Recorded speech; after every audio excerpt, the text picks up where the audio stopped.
Muito obrigado, Sr. Presidente. Queria cumprimentar toda a equipa da CIMEC, na pessoa da sua Presidente, e dizer, como esta audição é televisionada, que a equipa da CIMEC tem rostos, estão aqui conosco, tem 3 membros que foram eleitos pelo Parlamento e tem 2 representantes, um do IMPIC e outro do Conselho de Prevenção da Corrupção. E foi esta a configuração que o Parlamento lhe quis dar. Não foi imposta por ninguém, foram os deputados, no seguimento de uma proposta do Grupo Parlamentar do PSD e do Governo, e também do Grupo Parlamentar do Partido Socialista, que fizeram, digamos que, deram orientação sobre a composição dos membros desta Comissão. E também convém recordar, porque isto já passaram quase 3 anos, do que se escreveu e do que se disse em relação às medidas especiais de contratação pública, e era mais uma comissão. Era mais uma comissão. Nós sempre dissemos que não era uma comissão fiscalizadora para não deixar ninguém incomodado quem faz fiscalização, essas entidades são conhecidas, era uma comissão de acompanhamento e também teria como um dos atributos a apresentação de propostas, à medida que é acompanhante, de apresentação de propostas para melhoria contínua de todo o processo.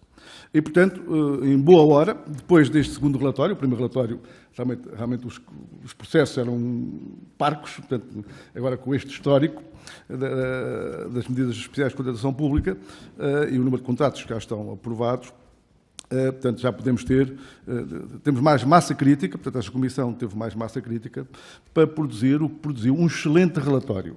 Eu quero-vos dar os parabéns, porque a mim descansou-me, de certa maneira, a alma, porque como estive na base da criação de algumas dessas medidas, juntamente com outros colegas, fiquei muito reconfortado com aquilo que li, mas também sensibilizado para algumas sugestões que irei aqui reforçar. Em primeiro lugar, este relatório está mais rico de conteúdo, está mais assertivo nas conclusões, em especial chama a atenção para a 13ª e a 14ª, na página 138, tem um caráter mais prospectivo, inclusive já nos fala do vosso contributo para o Decreto-Lei 78 de 2022 e de outras sugestões de melhoria, e teve um apoio muito importante, que já foi, também estava em perspectiva, quando se criou a Comissão, era de ir ao terreno, junto das entidades adjudicantes, mas não só, neste caso foi as entidades adjudicantes, juntamente com as entidades fiscalizadoras, a recolher contributos, que creio que são grandes contributos para a melhoria que possamos, quer a Comissão, quer o Parlamento, quer o Governo, implementar para ainda tornar mais célere a contratação pública, com mais simplificação, mais flexibilidade, mas sempre com mais transparência. E como nas vossas conclusões, portanto vou-me focar sobretudo nas conclusões, realmente as medidas especiais são uma opção, é uma faculdade das entidades públicas. Quem não quiser pode seguir as vias correntes e normais da contratação pública. Depois, realmente temos mais contratos, mais valor contratual, mais investimentos, a maior parte incidem sobre o PRR, exatamente, era a grande preocupação. Aquela questão ligada aos focos florestais sempre quase que achámos, era um pouco descabida ter vindo para aqui, mas na altura o Governo insistiu que cada dia cá estar, o Grupo Parlamentar do PSD anuiu. Em relação às conclusões, há aqui, sobretudo em matéria de transparência, há aqui 2 ou 3 dados que são fulcrais e acho que nos reconfortam a todos, sobretudo à Assembleia e ao país e aos cidadãos portugueses, que é, com as medidas especiais de contratação pública, não houve aqui um descalabro de transparência e de casos pouco credíveis em termos de fomentar-se a corrupção, digamos assim.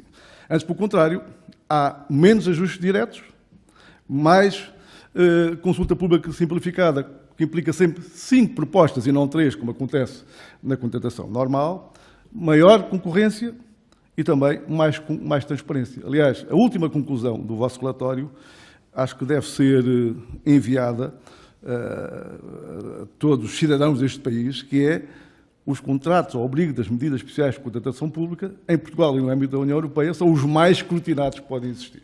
E, portanto, nós ficamos mais descansados, não, como é óbvio, e como recentemente um diretor de uma polícia o referiu, a corrupção, o foco pode estar sempre onde está o dinheiro, quer no setor público, quer no setor privado, como é óbvio, e devemos estar sempre atentos a essas possíveis fraudes, porque elas podem existir sempre, independentemente da boa vontade do legislador e todas as medidas mais apertadas ou menos que possamos vir a implementar.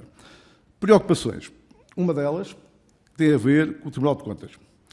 Realmente, algumas das entidades adjudicantes referem, não quer dizer que há um abuso do Tribunal de Contas, não quer que o Tribunal de Contas me interprete mal, os pedidos sucessivos de elementos. Eu sei do que é isso, eu fui Presidente de Câmara e sei que quando estamos quase a expirar o prazo, o Tribunal de Contas pede mais um elemento.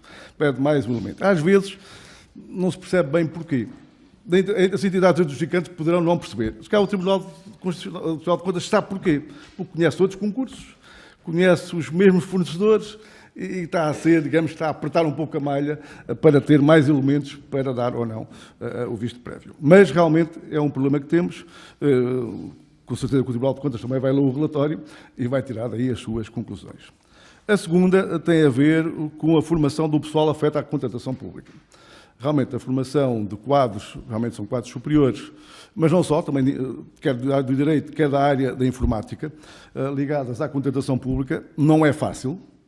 Há poucos interessados em trabalhar nessa área, nos municípios, mas também nas entidades públicas em geral, mas implica ir acompanhando todas as alterações que existem na contratação pública. Elas, às vezes, são muitas e nem sempre há formação célere.